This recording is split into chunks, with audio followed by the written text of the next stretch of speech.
Anybody that spars against Bam, they want to perform. They want to do good because they know Bam is pound for pound one of the best fighters in the world.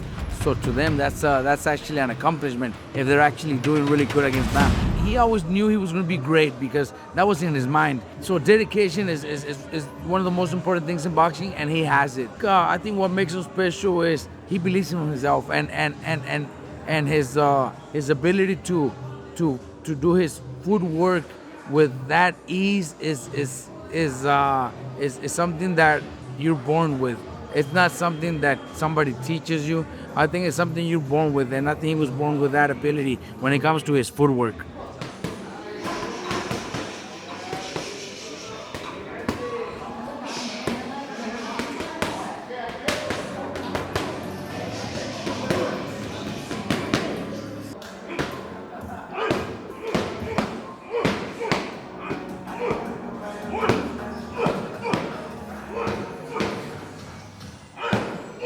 Look, that's what makes him good, and that's like I told you again. I'm gonna go back to my brother Mikey. Same thing. Mikey never watched videos of his opponents because every fight is different. Plus, Mikey, Bam in this case, they it takes 2 or 3 rounds to figure out their opponents. After that, they just get to work. It doesn't. They don't need to study, watch videos because 1 or 2 rounds is all they need.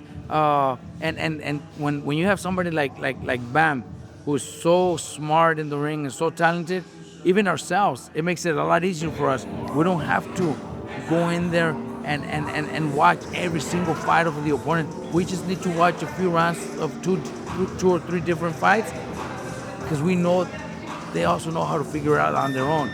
So, we need to know the style, obviously, for sparring and everything.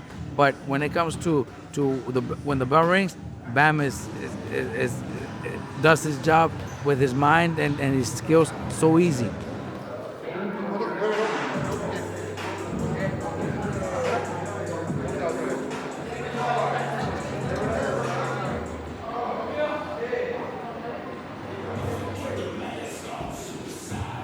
Look, Lomachenko's one of the best fighters, when it comes to footwork.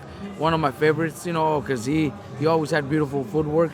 And growing up, seeing somebody like Lomachenko obviously can't get any better, especially when you have when Bam, knew, he would, through the amateurs, he was winning fights by knockout because, very strong, going forward kid. But he always had that special talent in him that all he needed to do was just practice it and get it out on his own to accomplish maybe what Lomachenko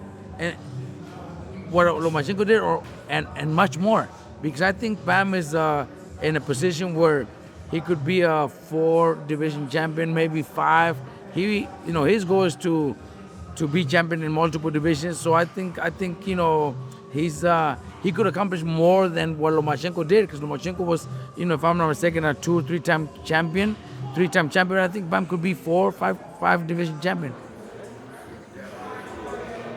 I think we're maybe 2 fights from going up to bantamweight 118, because I know our next fight is a unification fight, and we're just 1 fight away from fighting for undisputed. That's the goal. That's the plan, going for undisputed. But if undisputed is not available, then our next step is 118. Easy to work with. There's only one that I could think of right now, fighters that are easy to work with, that don't need many instructions. And Bam is one of them, and the other one was my brother Mikey. Easy to work with. Don't have to give them many instructions. They already know what they have to do. They know Bam kind of, a lot of times, like my brother, like Mikey was, Bam comes to the corner, kind of already knowing what we're gonna tell him. Like he already knows what he needs to do. So it's easy to work with him. It's not difficult.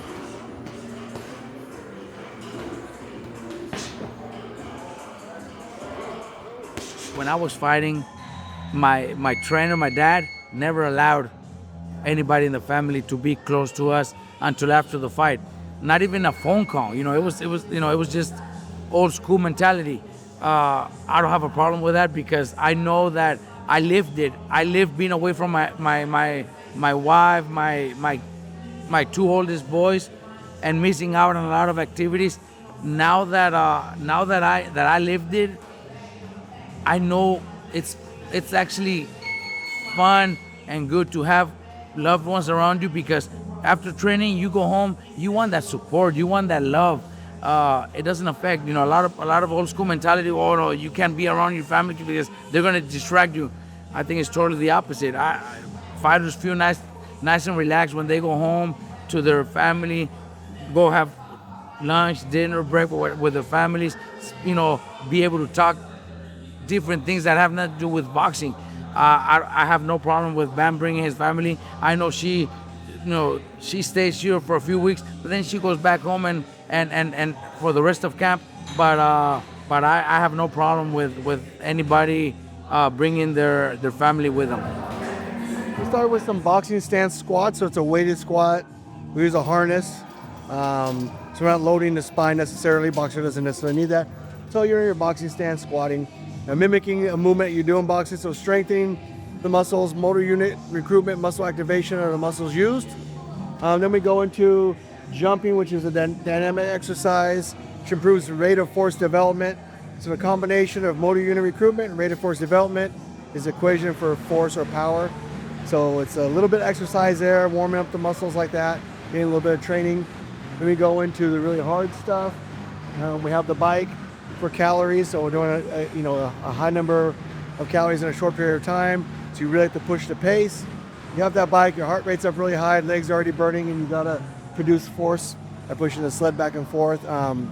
So it's a way to get a lot of work in a fairly short period of time. The volume isn't high, but the intensity is very high. Sometimes we're working more on volume and endurance, sometimes more speed and power. It just depends on the day and where we're at in the camp. But it's definitely a killer. You saw how they were, and it didn't take a lot necessarily, right? And so that's our kind of a good midweek workout. If the volume was too high, then it'd be a little beat up for sparring on Friday. So Friday we might do higher volume, which had a weekend to rest. Then we finished off with a core exercise that creates a lot of stability and stabilization, stabilizing muscles in the shoulder girdle, in the core. Too many people spend a lot of time doing lots of sit-ups, but they neglect the core's 360 stabilization. The core is meant to stabilize, not necessarily as a prime mover. So we like to do a lot of planking type exercises, or just called bird dog, what we're doing.